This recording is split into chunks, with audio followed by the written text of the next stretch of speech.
میرے عزیز اور دوست ساتھیوں، آج میرا اور آپ کا یہ حال ہے، اور دنیا ریسرچ کر رہی ہے، سرچ کر رہی ہے اس عظیم ترین کتاب قرآن مجید کے لیے، اور اس کتاب کے اندر جس آخری نبی یعنی محمد صلی اللہ علیہ وسلم کا ذکر کیا گیا ہے اس نبی کے بارے میں دنیا ریسرچ کر رہی ہے، اور آپ کے سلیقے اور طریقے کو دنیا اڈاپٹ کر کر اس پر جمنا چاہتی ہے، اور میں اور آپ جس کا کلمہ پڑھتے ہیں ان کی زندگی کے بارے میں نہیں جانتے۔ مبارک بالخیر ہے گریس ایجوکیشنل سوسائٹی والے جنہوں نے یہ پروگرام کو منعقد کر کر اس بات کا حق ادا کر دیا کہ ہم اپنے لوگوں تک اور غیر مسلموں تک نبی کریم صلی اللہ علیہ وسلم کی زندگی کو رکھ سکیں۔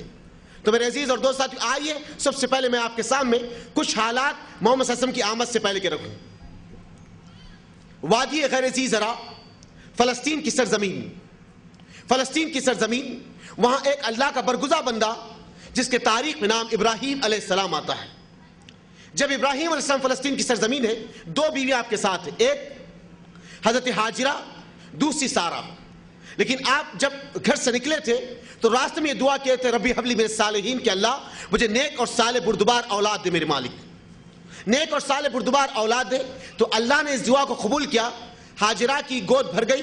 کچھ دن کے بعد حاجرہ کو ایک لڑکا پیدا ہوا جس کا نام اسماعیل رکھا گیا، لیکن دونوں بیویوں کی انبنی کی وجہ سے، دونوں کی ناچاکیوں کی وجہ سے اللہ نے حکم دیا کہ ابراہیم اپنے اس نملوس سے چھوٹے بچے کو لے کر اور آپ کی نوجوان بیوی حضرت حاجرہ کو لے کر اس بستی کے سم چلے جاؤ جو فلسطین سے وہ علاقہ 1000 کلومیٹر کے راستے پر، 1000 میٹر کی جو ہے مسافت پہ ہے، اس مقام پر چلے جاؤ جس کو وادی غیر ذی زرع کے نام سے یاد کیا جاتا ہے۔ ہم اپنے بندے آدم کے ذریعے سے وہاں ایک مکان تعمیر کرائے تھے، لیکن طوفان نوح میں وہ مکان بہہ کر چلے گا، لیکن اس کی کچھ بنیاد ابھی باقی ہے۔ تم اپنی بیوی کو لے کر، اپنے اس بچے کو لے کر اس زمین پر چلے جاؤ۔ ابراہیم علیہ السلام 1000 کلومیٹر کا راستہ طے کر کر اپنی بیوی کو لے کر، اپنے بچے کو لے کر اس بستی میں آتے جس کو وادی قرا، وادی بکا اور وادی غیر ذی زرع کہا جاتا ہے۔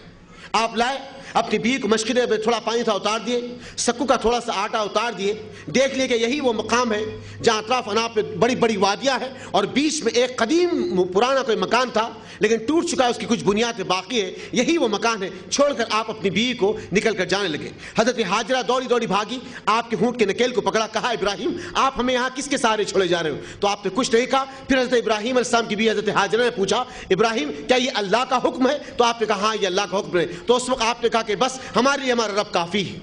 اس کے بعد ابراہیم علیہ السلام نکل کر چلے گئے۔ بی بی حاجرہ اپنے بچے کو خانہ کعبہ کے سامنے ایک تنا تھا کھجور کا، اس کی جہاں چھاؤں گر رہی تھی وہاں آپ نے حضرت اسماعیل کو لٹا دیا۔ دوڑتے ہوئے صفا کی ایک پہاڑ پر چڑھی، اطراف و اناف کچھ لوگوں کو دیکھنے لگی، کوئی قافلہ، کوئی گروہ، کوئی آدم کی اگر نسل نظر آ جائے تو مجھ سے آواز دو اور بلا لوں۔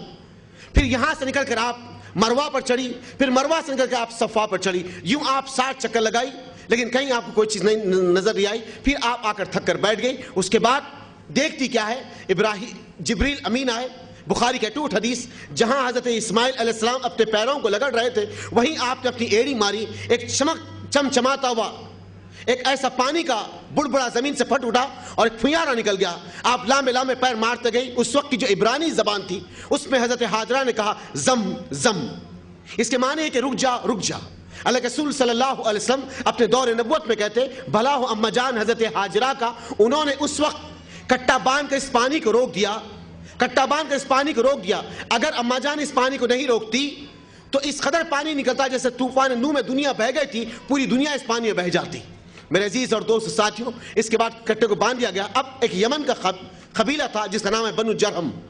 یہ قبیلہ خانہ بدوش تھا، کبھی یہاں کبھی وہاں خیمے ڈالتے پھرتا تھا، لیکن اس قبیلے کے سردار کو جب یہ سفر طے کر کر مکہ کی سرزمین سے جا رہا تھا تو دور سے اس سے کچھ آسمان پر پرندے اڑتے نظر آئے۔ اس نے یہ اپنے باشندوں سے کہا دیکھو وہاں پر پرندے اڑ رہے، دو چیز ہو سکتی ہے، یا پانی یا کوئی ایک جانور مر کے پڑا ہو سکتا ہے، جاؤ جا کر تلاش کر کے لاؤ کیا چیز ہے، ہم جو ہے اس کے تعلق سے پھر سوچنا فکر کریں گے۔ یہ لوگ نکلے، وہاں سے پھر واپس آئے، کہا سردار وہاں پر چمچماتا ہوا ایک پانی کا کنواں ہے اور ایک قدیم شاید کوئی مکان تھا، اس مکان کی کچھ دیواریں ٹوٹی ہوئی ہے اور ایک عورت ایک بچہ ہے۔ تو سردار حضرت بی بی حاجرہ سے کہا آپ پہاڑ پر چڑھی، اطراف و اناف کچھ لوگوں کو دیکھنے لگی، کوئی قافلہ، کوئی گروہ، کوئی آدم کی اگر نسل نظر آ جائے تو مجھ سے آواز دو اور بلا لوں۔ پھر یہاں سے نکل کر آپ مروا پر چڑھی, پھر مروا سے نکل کے آپ صفا پر چڑھی. یوں آپ 60 چکر لگائی لیکن کہیں آپ کو کوئی چیز نہیں نظر نہیں آئی. پھر آپ آ کر تھک کر بیٹھ گئی. اس کے بعد دیکھتی کیا ہے, جبریل امین آئے. بخاری کا ٹوٹ حدیث, جہاں حضرت اسماعیل علیہ السلام اپنے پیروں کو لگڑ رہے تھے وہیں آپ نے اپنی ایڑی ماری. ایک چمچماتا ہوا ایک ایسا پانی کا بڑبڑا زمین سے پھٹ اٹھا اور ایک پھیارا نکل گیا. آپ لامے لامے پیر مارتے گئی. اس وقت کی جو عبرانی زبان تھی اس میں حضرت حاجرہ نے کہا زم زم. اس کے معنی ہے کہ رک جا رک جا. اللہ کے رسول صلی اللہ علیہ وسلم اپنے دور نبوت میں کہتے بھلا ہو اما جان حضرت حاجرہ کا, انہوں نے اس وقت کٹا باندھ کر اس پانی کو روک دیا. کٹا باندھ کر اس پانی کو روک دیا. اگر اما جان اس پانی کو نہیں روکتی تو اس قدر پانی نکلتا جیسے طوفان نوح میں دنیا بہہ گئی تھی, پوری دنیا اس پانی میں بہہ جاتی. میرے عزیز اور دوست ساتھیوں, اس کے بعد کٹے کو باندھ دیا گیا. اب ایک یمن کا قبیلہ تھا جس کا نام ہے بنو جرہم. یہ قبیلہ خانہ بدوش تھا, کبھی یہاں کبھی وہاں خیمے ڈالتے پھرتا تھا. لیکن اس قبیلے کے سردار کو جب یہ سفر طے کر کر مکہ کی سرزمین سے جا رہا تھا تو دور سے اس سے کچھ آسمان پر پرندے اڑتے نظر آئے. اس نے یہ اپنے باشندوں سے کہا دیکھو وہاں پر پرندے اڑ رہے, دو چیز ہو سکتی ہے, یا پانی یا کوئی ایک جانور مر کے پڑا ہو سکتا ہے. جاؤ جا کر تلاش کر کے لاؤ کیا چیز ہے, ہم جو ہے اس کے تعلق سے پھر سوچنا فکر کریں گے. یہ لوگ نکلے, وہاں سے پھر واپس آئے. کہا سردار وہاں پر چمچماتا ہوا ایک پانی کا کنواں ہے اور ایک قدیم شاید کوئی مکان تھا, اس مکان کی کچھ دیواریں ٹوٹی ہوئی ہے اور ایک عورت ایک بچہ ہے. تو بنو جرم کا سردار پہنچا, حضرت بی بی حاجرہ سے گفتگو کیا. کہا آپ کون ہیں؟ فرمایا کہ میں اللہ کے رسول میں نبی کی بیوی ہوں, حاجرہ میرا نام ہے, اور میرے شوہر ابراہیم ہے جو فلسطین میں رہتے ہیں, مجھے اللہ کے حکم سے یہاں چھوڑا گیا ہے. کہنے لگے تم لوگ کون ہیں؟ فرمایا کہ ہم جو ہے بدو قسم کے لوگ ہیں, خانہ بدوش ہے, کبھی یہاں کبھی وہاں ہمارے جو ہے خیمے پڑ جاتے اور جہاں پر ہمیں ٹھکانہ 2 دن کا ملتا وہاں سے نکل کر چلے جاتے. تو بی بی حاجرہ کہتی یہاں وہاں کیوں پھرتے ہیں, یہاں اللہ کا گھر ہے اور میں متولی کعبہ ہوں, تم یہیں پر اپنے خیموں کو ڈال لو اور یہیں پر اپنی زندگی کو بسر کرو, اور یہاں پر کئی سینکڑوں ایسے جانور ہیں, اس کا شکار کرو, کمر بند سینہ بند موزے جو تم تیار کرتے اسے بناؤ, دوسرے قبیلوں کو بیچو, اس شرط میں تمہیں یہاں رہنے دوں گی اور یہاں کا پانی استعمال کرنے دوں گی. یہ شرط بات طے ہو گئی. اس کے بعد کچھ اللہیں اور کچھ عورتیں جو ابراہیم علیہ السلام کی جو ہے انہیں بیٹے اسماعیل علیہ السلام کی خدمت کے مل گئی. یہی دور چلتا چلے گا. اس کے بعد ابراہیم علیہ السلام کے بیٹے اسماعیل علیہ السلام کی 2 اولادیں تھیں. 2 اولادوں میں سے ایک کی اولاد بہت نام کمائی جس کا تعلق محمد رسول اللہ صلی اللہ علیہ وسلم سے ہے. یہی دور چلے گا. ابھی بنو جرہم کا دور چل رہا تھا. اس درمیان میں ابراہیم اسماعیل علیہ السلام کے اور ایک بیٹے, ان کی قوم کا ایک فرد جو بنو قریظہ کے نام سے تھا, یہ دونوں آئے. ان دونوں میں جو کچھ جو اناتنی ہوئی, اس کے درمیان میں ایک جنگ چلی. تو جب بنو جرہم والے وہاں سے نکل رہے تھے, نکلتے نکلتے ان لوگوں نے زمزم کے کنویں کو جہاں سے نکلا تھا اسے پاڑ دیا اور سنگ اسود جو خانہ کعبہ کے کونے میں لگا ہوا تھا اسے اکھاڑ کر زمزم کے کنویں میں رکھ کر اسے ڈھانپ کر چلے گئے. اس بنیاد کے, اس امید کے ساتھ گئے کہ پھر جب ہم خانہ کعبہ پہ چڑھائی کریں گے, جب ہماری پھر سے حکومت قائم ہو جائیں گی تو پھر سے ہم زمزم کے کنویں کو نکال دیں گے. یہی دور حضرت ابراہیم علیہ السلام کے بیٹے اسماعیل کا چلتے چلے گا. ان میں سے ایک قوتور قبیلہ تھا جس کو بنی ہاشم کہتے ہیں. اسماعیل علیہ السلام کی اولاد میں سے ایک قوتور قبیلہ تھا جس کو قبیلۃ القریش بنی ہاشم کہا جاتا. ان میں سے ایک بہت بڑا سردار تھا جس کا نام قصی بن کلاب ملتا ہے.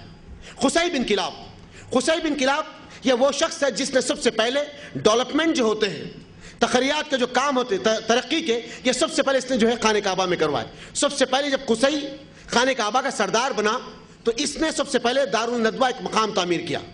دارالندوہ جیسے آج میرے اور آپ کے پاس پارلیمنٹ ہے یا اسمبلی ہے, جس کو آج پورے لوگ سلیکٹ ہو کر چن کر جاتے اور وہاں سے قوم کی نمائندگی کرتے, اسی طریقے سے پورے عرب کی سرزمین کے لیے ایک نمائندگی کا پلیس رکھا گیا جس کو دارالندوہ کہا جاتا ہے. اس کے بعد قصی کے 2 بیٹے تھے, ایک عبد مناف اور دوسرے عبد الدار. عبد مناف انتہائی لائق اور فائق تھے اور عرب کی زمین پہ دور دور تک آپ کی شہرت, آپ کی عزت بہت زیادہ تھی. اور عبد مناف ہی سب سے پہلے کاروان سفر کو طے کیے تھے, یعنی امپورٹ ایکسپورٹ جس کو کہا جاتا, یہاں سے کچھ سامان خریدنا اور دوسرے ملکوں میں جا کر بیچنا, وہاں سے کچھ سامان خریدنا اس ملک میں لا کے بیچنا, جس کو آج ٹریڈ سسٹم یا امپورٹ ایکسپورٹ کہا جاتا ہے. تو میرے عزیز اور دوست ساتھیوں, یہ تمام چیزوں کو ایجاد کرنے والے, یہ تمام چیزوں کو نکالنے والے کوئی اور نہیں, آپ کے اور میرے اسلاف ہیں. آپ کے میرے اسلاف ہے، آج دنیا کو بنا ہوا نظام مل گیا ہے، یا اسی پہ خوش ہے اور اسی پہ کام کرے. دنیا کے ایسے وہ لوگ جو اپنی طرف سے کوئی چیز قائم نہیں کرے، بلکہ دنیا میں تمام چیزیں جو آج آپ کو نظر آتی ہے، لینڈ آرڈر سے، نیوی ڈپارٹمنٹ سے، ٹاسک فورس سے، آرمی ہے، پولیس ہے، لینڈ آرڈر سے، ٹریفک رول سے، یہ سب کے سب محمد رسول اللہ صلی اللہ علیہ وسلم کے دور میں صحابہ کرام نے تیار کیے تھے. انشاءاللہ بات آپ کے سامنے آگے آئے گی. الغرض عزیز اور دوست ساتھیوں، اس کے بعد دو بیٹے، ایک عبدالدار اور ایک عبد مناف. عبد مناف کی عزت بہت زیادہ تھی. خیریت سے قصی بن کلاب کا دور ختم ہوا، خیریت سے. اس کے بعد جب ذمہ داری ڈیوائیڈ کرنے کی باری آئی، ذمہ داریوں کو جو ہے تقسیم کرنے کی باری آئی، تو دونوں قبیلوں کے دربار میں تلواریں نکل گئی، ایک عبد مناف کے گروپ میں اور ایک عبدالدار کے تنظیم میں. عین وقت لوگوں نے یہ کہا کہ کوئی بات نہیں، عبد مناف کے سپرد ہم یہ کریں گے کہ حاجیوں کو پانی پلائے اور کلید کعبہ، خانہ کعبہ کی چابی آپ کے پاس رہے. اور پھر عبدالدار کے بیٹوں کے پاس حاجیوں سے پیسہ ٹیکس وصول کرنے کے لیے اور دارالندوا کی ذمہ داری دے دیں گے. یہ دور آہستہ سے چلا، لیکن جیسے یہ دور چلتا چلے گا، ان کے بعد عبد مناف انتہائی لائق اور فائق تھے. آپ سے اللہ رب العزت نے 4 بیٹے دیا. 4 بیٹے عبد مناف کے تھے. سب سے بڑے بیٹے ہاشم، دوسرے مطلب، تیسرے نوفل، چوتھے عبد شمس. یہ 4 بیٹے عبد مناف کے تھے. جیسے عبد مناف کی شہرت اور عزت تھی، ویسے ہی عبد مناف کے بڑے بیٹے ہاشم کی بھی پورے عرب میں شہرت اور عزت تھی. جس علاقے میں ہاشم چلے جاتے، لوگ آپ کو دیکھ کر کہتے یہ وہ اللہ کا بندہ ہے جس کے زبان سے شیرین ٹپکتی ہے. سبحان اللہ. اس کے بعد ہاشم کاروان سفر کو لے کر، یعنی مکہ سے کچھ مال کو لے کر آپ جو ہے شام، فلسطین، عراق، بصرہ، یمن، اردن یہاں لے جا کر بیچتے اور پھر وہاں سے کچھ مال خرید کے لاتے. اب ہاشم جو ہے متولی خانہ کعبہ بن گئے، خانہ کعبہ کے متولی بنے. اب پہلا کاروان سفر لے کر آپ نکل کر جا رہے تھے. راستے میں آپ نے پڑاؤ کیا یثرب کی سرزمین پر. یثرب جس کو آج مدینۃ الرسول کہا جاتا ہے، اس کو آج مدینہ کہا جاتا ہے. یثرب پہ آپ پڑاؤ ڈالے، وہیں پہ زندگی بسر ہوئی کچھ دن تک. تو بازاروں میں جب آپ نکل کر خرید و فروخت کر رہے تھے، اس درمیان میں ایک لڑکی پر آپ کی نگاہ پڑی. آپ نے اپنے دوست اور احباب سے پوچھ لگا یہ کون ہے؟ تو لوگوں نے کہا یہ نجار قبیلے کی بیٹی ہے، سلمہ اس کا نام ہے. تو کہا نجار قبیلے کے سردار کون ہے؟ کہا عمر بن نجار ہے. تو آپ عمر نجار کے پاس پہنچے، کہا میں آپ کی بچی سے نکاح کرنا چاہتا ہوں. تو عمر نجار نے کہا کہ اچھی بات ہے، تم متولی کعبہ ہے، کعبے کے ذمہ داروں میں سے ہے، میں چاہتا ہوں کہ تم سے میری بچی کا نکاح ہو، لیکن میری شرط یہ ہے کہ میری بچی اسی مدینے کی سرزمین یعنی یثرب میں رہے گی، کبھی مکہ نہیں آئے گی. اس شرط پر آپ کا نکاح ہوگا. کچھ دن آپ نے نکاح کے بعد وہاں پر زندگی بسر کی. اس کے بعد نکل کر آپ شام پہنچے. شام سے جب واپس ہو رہے تھے، آپ کی مزاج خراب ہوئی اور راستے میں آپ کا انتقال ہو گیا. مدینے میں صف ماتم بچ گیا. اور آپ کے انتقال کے چند دنوں کے بعد ایک لڑکا آپ کو پیدا ہوا جس کا نام شیبہ رکھا گیا. اب مکے میں یہ بات کا پتہ چل گیا کہ اب ہاشم کا انتقال ہو گیا، اب مکے کی ذمہ داری کس کے ہاتھ میں ہوگی؟ تو لوگوں نے بڑھ کر ہاشم کے چھوٹے بھائی مطلب کو آگے بڑھا دیا کہ آپ ذمہ دار بنے. مطلب ذمہ دار بن گئے. اب مطلب جیسے ذمہ دار بنے، کچھ سالوں کے بعد مطلب کو اس بات کا پتہ چلا کہ میرے مرحوم بھائی نے ایک نکاح کیا تھا یثرب کی سرزمین پہ. سارا یثرب، یثرب کے معنی اجاڑ علاقہ، اجاڑ بستی. لیکن میرے دوست ساتھیوں، جب محمد صلی اللہ علیہ وسلم اس زمین پر پہنچے تو اس بستی کا نام رکھا مدینۃ الرسول، نبی کا شہر. سبحان اللہ. بات انشاءاللہ تعالی آگے آئے گی. اب آپ نے یہ سوچا کہ میرے ایک مرحوم بھائی جو ہاشم ہیں، انہوں نے ایک نکاح کیا تھا عمر نجار کی بیٹی سلمہ سے، ان سے ایک لڑکا تلوت ہوا ہے اور انتہائی اس کی شرافت کے چرچے، عزت کے چرچے بہت دور دور تک آ رہے. کیوں نہ میں جا کر اپنے مرحوم بھائی کے بچے کو لے کر آؤں اور یہ مکے کی ذمہ داری اس کے حوالے کر دوں. یہ نکل کر یثرب پہنچے، اپنی بھاوج حضرت سلمہ سے بات کی. کہا دیکھو بھاوج، ہم متولی کعبہ ہے، کعبے کے ذمہ دار ہیں. یہ جو ہمارے مرحوم بھائی کا بچہ ہے شیبہ، اس کا مستقبل بہت عین ہوگا، اسے ہمارے ساتھ ہمارے وطن ہمارے ملک بھیج دیجئے، ہمارے بعد اس ذمہ داری کو یہی سنبھالنے والا ہوگا. بھاوج کو اپنے بچے کا مستقبل عین نظر آیا، اس نے اپنے بچے کو آپ کے ساتھ بھیج دی. مطلب اپنے کھانے کے پیچھے، پیٹ کے پیچھے بٹھا کر شیبہ کو مکہ لے کر آئے. جیسے مکے میں داخل ہوئے تو اطراف اناف کے لوگ جو مطلب کو دیکھنے لگے، وہ بے ساختہ اپنی زبانوں سے کہنے لگے مطلب اپنے طرف سے اس کون سے غلام کو خرید کر لائے ہیں، یہ کون سے غلام کو خرید کر لائے. بے ساختہ لوگوں نے اپنی زبان سے کہا عبد المطلب عبد المطلب عبد المطلب، مطلب کا غلام، مطلب کا غلام.